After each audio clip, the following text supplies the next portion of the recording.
Star उत्सव पर देखिए आपके चहीते शोज अब से डीडी फ्री डिश पर। सत्यानाश हो उसका। मैं अपने शिकार को तलातल में खींचने ही वाला था कि उस कन्या ने आके मेरा सारा प्रयत्न व्यर्थ कर दिया। एक साधारण सी कन्या ने। साधारण नहीं है वो कन्या।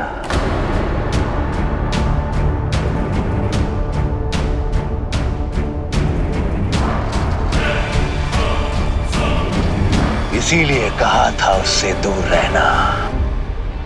2 रात्रियां बीत गई, तुम्हारा सौभाग्य सोता रहा, किंतु दुर्भाग्य ने तुम्हारा बड़ा साथ दिया। अपनी पराजय स्वीकारते हो या पुनः प्रयत्न करना है? काल का महत्व मुझसे अधिक कोई नहीं समझता पिशाच राज। घृणा है मुझे, बैर है उन लोगों से जो समय बर्बाद करते हैं। सोच समझ कर उत्तर देना। ये तुझ पराजय मेरे आत्मविश्वास, मेरे उद्देश्य से मुझे डिगा नहीं सकते। आज रात्रि मुझे मेरी होगी, चाहे जो हो जाए। आज संपूर्ण गांव मेरे तलातल में डूबेगा। डूबेगा। जाओ।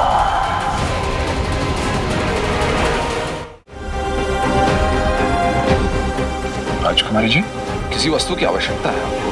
हाँ, हम चाहते हैं कि आज आप पंडाल के अंदर रहें, बाहर नहीं। किंतु राजकुमारी जी, हमें बाहर इतने कार्य हैं, इतने प्रबंध करने हैं। भूल गए आप? महाराज की तरह हमारी भी हर बात मानने को बाध्य हैं आप। इसलिए आज कृपया आप अन्य भक्तों के साथ अंदर ही रहें। जो आ गया राजकुमारी जी, आइए।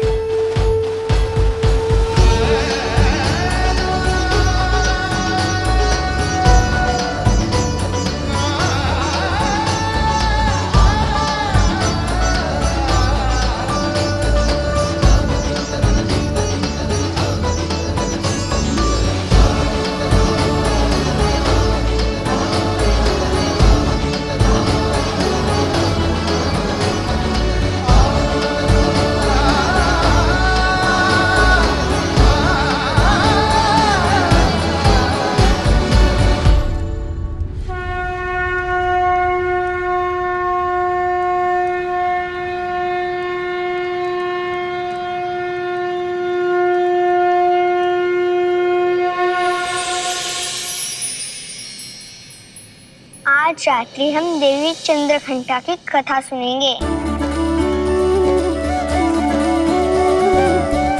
कहीं हमारी वैष्णवी हमसे झूठ तो नहीं बोल रही है? नहीं महारानी, हमारी पुत्री हम दोनों से कभी झूठ नहीं बोलेगी। किंतु उसने अभी ज्ञात हो जाएगा।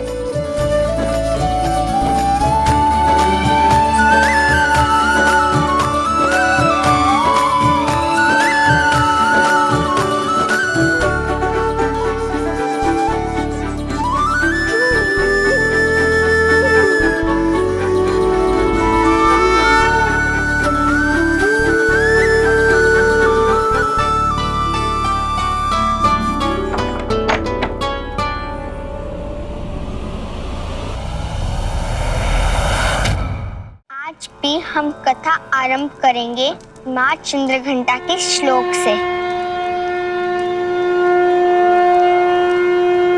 पिंडजा प्रवरारूढ़ा चंडकोपास्त्रकैरुता प्रसादं तनुदेवायं चंद्रघंटेति विश्रुता। पिंडजा प्रवरारूढ़ा तीसरी रात एक और श्लोक स्पष्ट उच्चारण मधुर में, ना कोई दोष ना कोई त्रुटि। हर रात्रि आप खोट ढूंढने बैठते हैं इस बालिका में, परंतु मिलने वाला कुछ नहीं। समय व्यर्थ ना करें, घर जाकर निश्चिंत होकर सो जाए। अरे मंद बुद्धि, मैं समय व्यर्थ नहीं कर रहा हूँ। मैं देख रहा हूँ कि कब तक इसका ढोंग चलता है और कब तक ये त्रिकुट पर्वतवासी बनी रहती है और कब तक अपने झूठे पिता की कथा लोगों को सुनाती रहती है। एक न एक दिन तो इसके झूठ का पोल खुलेगा, सत्य सामने आएगा, तब मैं इसे बताऊंगा कि पंडित लोकनाथ क्या क्या कर सकता है।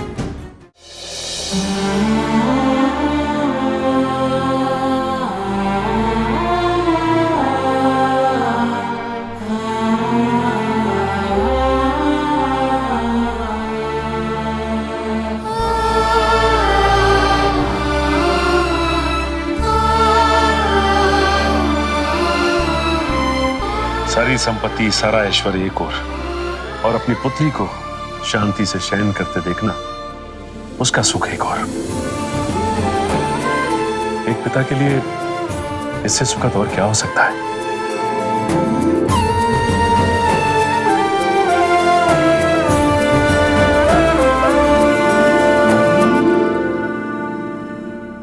किंतु राजन, हमें अभी भी समझ नहीं आ रहा कि वैष्णवी ने आपसे ऐसा क्यों कहा कि हमने उसे कथा सुनाई। जब कुछ जानने की इच्छा बहुत तीव्र हो तो कल्पनाओं को पंख मिल जाते हैं और कभी कभी तो सत्य और कल्पना के बीच की सीमा भी बढ़ जाती है। और बच्चों से अधिक कल्पनाशील और कौन हो सकता है?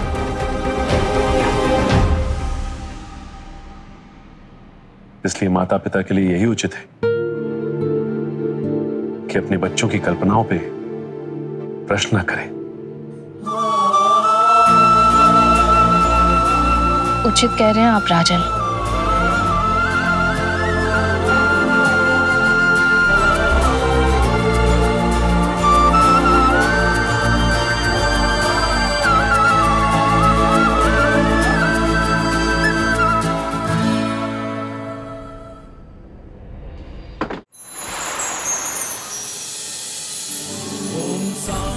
आप जैसे माता पिता प्राप्त होना इस संसार में किसी भी संतान के लिए सौभाग्य का विषय है। हमें कोई आश्चर्य नहीं है कि मां वैष्णो देवी ने आप दोनों को माता पिता के रूप में क्यों चुना। देवी चंद्रघंटा का रंग सुनहरा है। उनके 8 हाथ हैं। एक हाथ में त्रिशूल, एक में गदा, एक में तीर धनुष, एक में कमल, एक में घंटा और एक में कमंडल। बाकी 2 हाथ आशीर्वाद दे रहे हैं, अभय मुद्रा में हैं। उनका वाहन शेर है। उनके माथे पर तीसरी आंख है और वह एक आधा चंद्र पहनती हैं। जो महादेव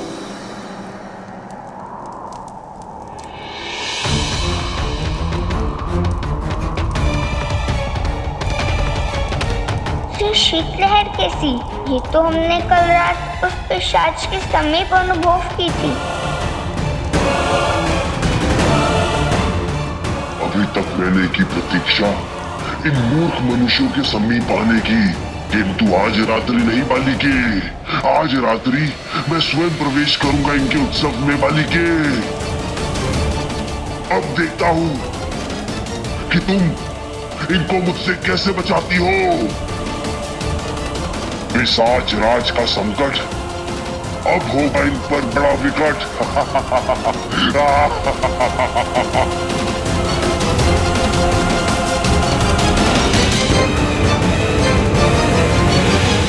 अगर नींद आ रही है तो मेरे पास एक अच्छा उपाय है नींद भगाने का। भारती दीदी भी जानती है। ये कहती है, शुल्लू तू उल्लू है, रात भर जागता रहता है। सच्ची कहो तो बताओ। नहीं नहीं, नींद नहीं आ रही है।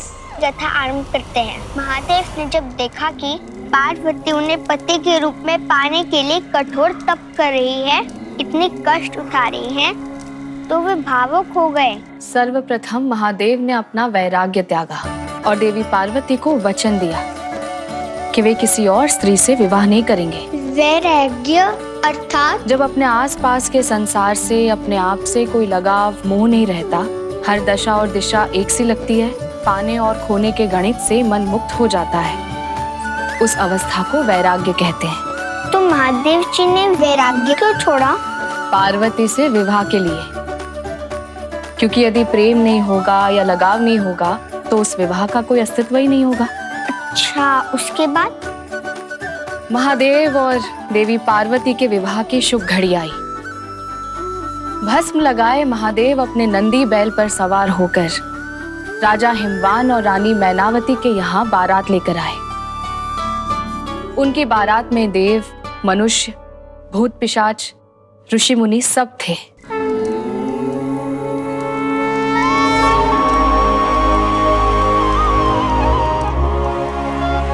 महादेव का ये औघड़ रूप देखकर देवी पार्वती की माँ अचेत होकर गिर पड़ी।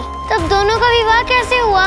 सदा की तरह माता पार्वती ने अपनी माँ की चिंता दूर करने का एक उपाय सोचा।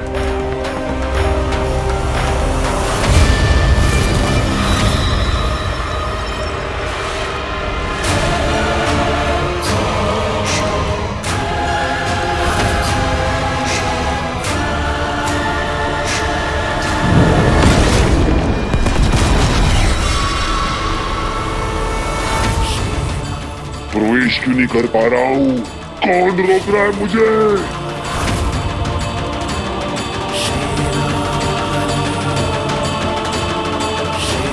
जिस भी स्थान पर माँ दुर्गा की कथा सुनी सुनाई जाती है, उस स्थान पर सदैव मंगलकारी दिव्य शक्तियों का वास रहता है।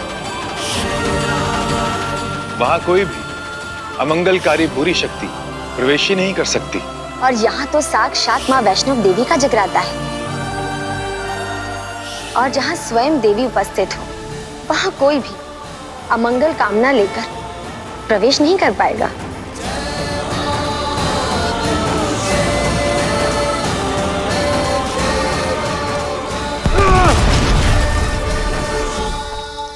तो देवी पार्वती ने क्या उपाय ढूंढा? उन्होंने देवी चंद्रघंटा का एक बड़ा ही मोहक रूप धारण किया और महादेव को मनाया कि वो भी एक मोहक रूप धारण करें। महादेव का ये नया रूप सुंदरेश्वर के नाम से जाना गया।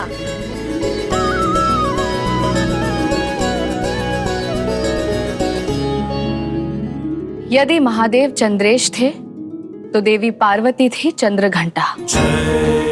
उन्होंने वैरागी अघोरराज शिव को पूरी तरह गृहस्थ बना दिया।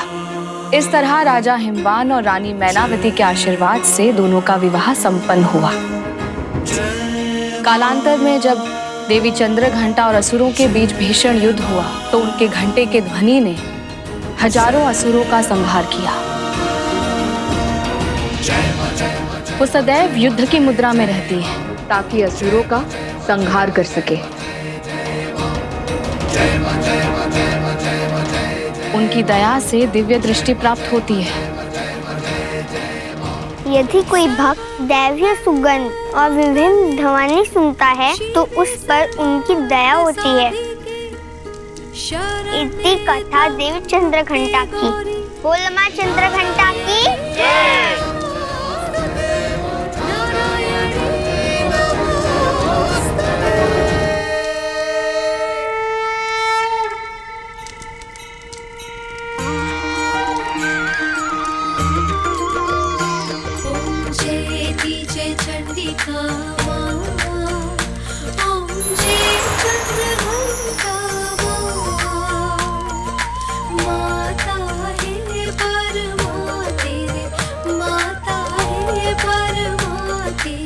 चंद्र सजिया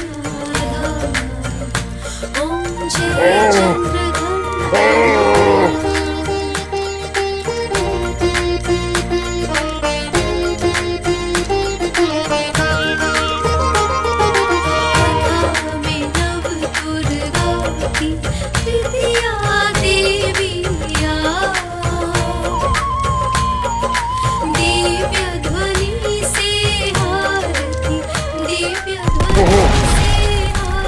मुझे नहीं ज्ञात कि तेरी कौन सी शक्ति मुझे रोक रही है, परंतु उन्हें ज्ञात कर मैं वापस आऊंगा तेरे सर्वनाश के लिए।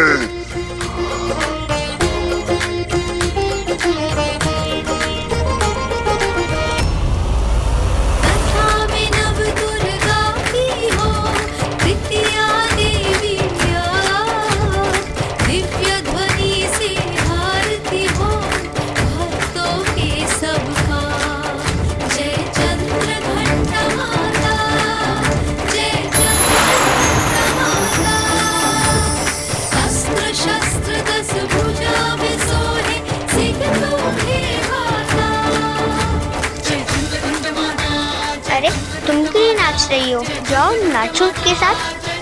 कुछ नहीं, बस किसी की प्रतीक्षा है। तुम आगे बढ़ो।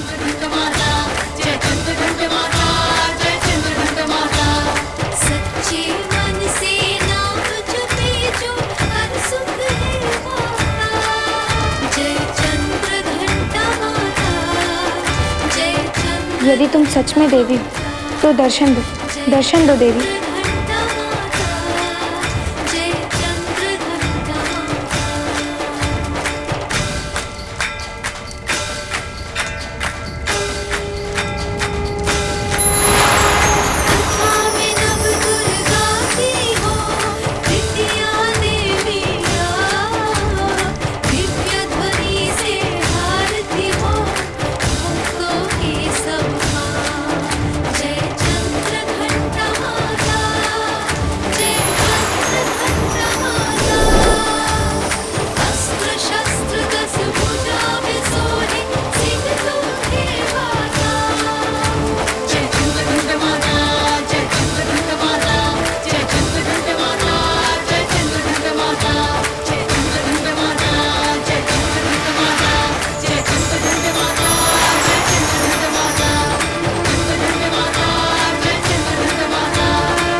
तुम पिशाच राज होने का दम भरते हो,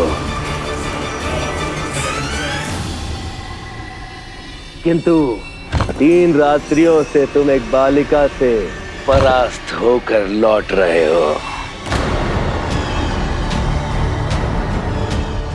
कोई क्या उपहास करेगा तुम्हारा? तुम तो उसके भी योग्य नहीं लगते। मुझे तो लगता है तुम्हें तलातल वापस लौट जाना चाहिए। उन गांव वासियों को तलातल में खींचना तुम्हारे बस का प्रतीत नहीं होता है, मेरे ही बस का है कि तुम मैं अपना दम पी जाओ पिशाच राज, शब्द सरलता से निकलेंगे। इस कार्य में बिना सफल हुए मैं तलातल नहीं लौटूंगा।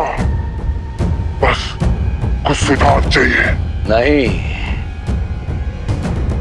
तुम्हें संभवतः तलातल लौट ही जाना चाहिए। पिशाच राज, यदि कुछ ऐसा हो कि तुम यहां से तलातल तक आवागमन ही नहीं कर पाओ तो क्या होगा? तुम बिल्कुल असहाय हो जाओगे। क्यों? सही कहा ना मैंने?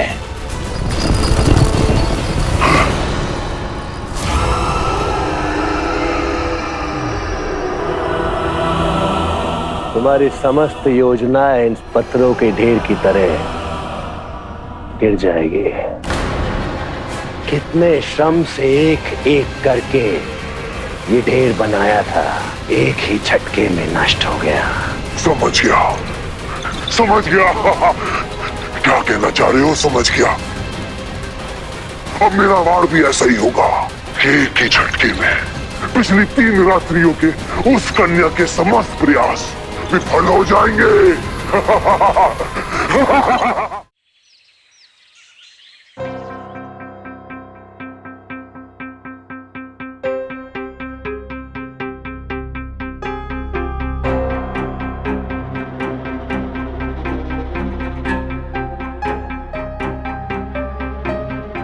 यदि मेरी सुबह इसी प्रकार आरंभ हो, पिताश्री भोजन ग्रहण के समय डांटने के लिए ना हो, तो सब मंगल ही मंगल समझो।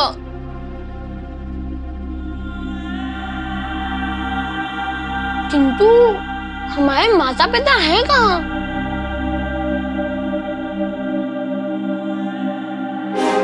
वैष्णवी, हम भी चाहते कि तुम्हारा ताप शीघ्र उतर जाए। वो तो कल शाम ही उतर गया। मैं तो ये पूछ रहा था कि हमारे माता पिता कहाँ हैं? तुम्हें ज्ञात है? वो अभी शीघ्र आ जाएंगे चंद्र। सहानुभूति है तुमसे। बताओ, कहाँ किस कोने में खड़ा किया था तुम्हें? शयन कक्ष में, गलियारे में, या किसी और स्थान पर? क्या? खाना खाते हुए सो रही हो तुम। ये तो रात्रि में ना सोने के लक्षण है। जब भी मैं कोई त्रुटि करता हूँ तो माँ मुझे भी सारी रात्रि एक कोने में खड़ा कर देती हैं। तुमसे सहानुभूति है मुझे, किंतु क्या करें? राजकुमार और राजकुमारी का जीवन कठिन है। बताओ, मुझे बताओ, तुम्हारे साथ क्या हुआ? थोड़ा थोड़ा सही कहा तुमने। हम सारी रात सोए नहीं, किंतु कोई डर नहीं मिला हमें। अच्छा, तो और बताओ। हमारी अनुपस्थिति में क्या गुपचुप बातें हो रही हैं भाई बहन के बीच? एक गुप्त बात बताएं। पिछली रात्रि हम और राजन तुम्हारे कक्ष में गए थे, किंतु तुम अपने समय से पूर्व ही सो गई थी। हम तो गांव में कथा सुना रहे थे, तो माँ ने किसको देखा? इसलिए हमने तुम्हें जगाना उचित नहीं समझा। वैष्णवी तो कह रही थी कि वो रात्रि भर सोई नहीं, और रानी माँ तो कह रही है कि वो गहरी निंद्रा में थी। इससे पहले कि मैं अपना रहस्य सुलझाऊं कि चंद्र हमारा भेद न खोल दे।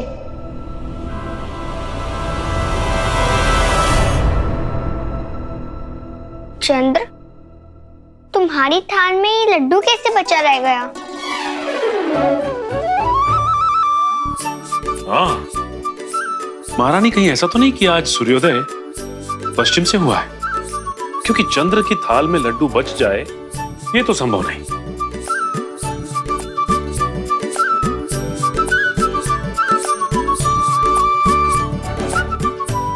क्या करे, लड्डू के प्रति मेरा प्रेम ही कुछ ऐसा है।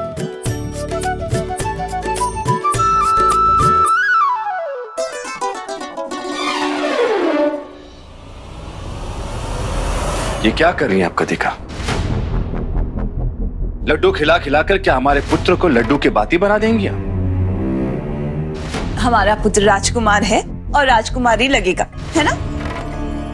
जी, उचित कह रहे हैं आप। दोष तो आपके राजकुमार का है ही नहीं, दोष तो वस्त्रों का है जो 2 माह में छोटे हो जाते हैं, है ना?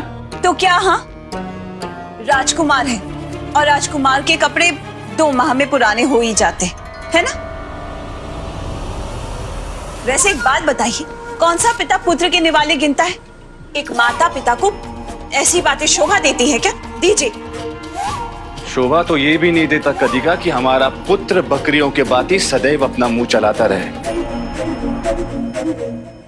भोजन शैली सुधारिए इनकी, अन्यथा समस्त राज्य इनका उपास करेगा। और शरीर क्यों बढ़ाना? बढ़ाना है तो इनकी बुद्धि बढ़ाइए, बल बढ़ाइए, साहस बढ़ाइए, शस्त्र कौशल बढ़ाइए। शेष आप पे है।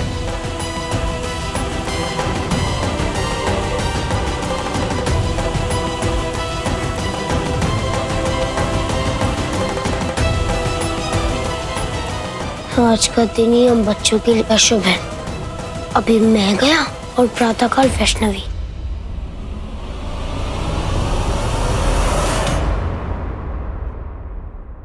क्या कहा पुत्र? कुछ नहीं माँ, मैं तो बस ऐसे ही।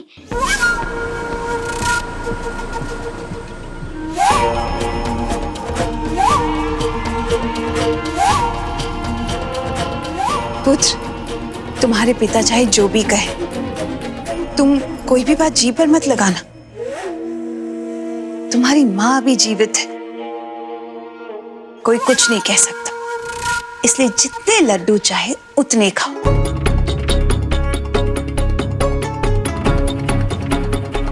ऐसे एक बात बताओ, तुम कुछ कह रहे थे ना, वैष्णवी किसी परेशानी में पड़ गई? वो प्रातःकाल जलपान के समय थोड़ा थोड़ा सही कहा तुमने, हम सारी रात सोए नहीं, किंतु कोई डर नहीं मिला हमें। एक गुप्त बात बताएं, पिछली रात्रि हम और राजन तुम्हारे कक्ष में गए थे, किंतु तुम अपने समय से पूर्व ही सो गई थी, इसलिए हमने तुम्हें जगाना उचित नहीं समझा। वैष्णवी ने महिपाल को 10 दिनों के लिए महाराज से लिया है।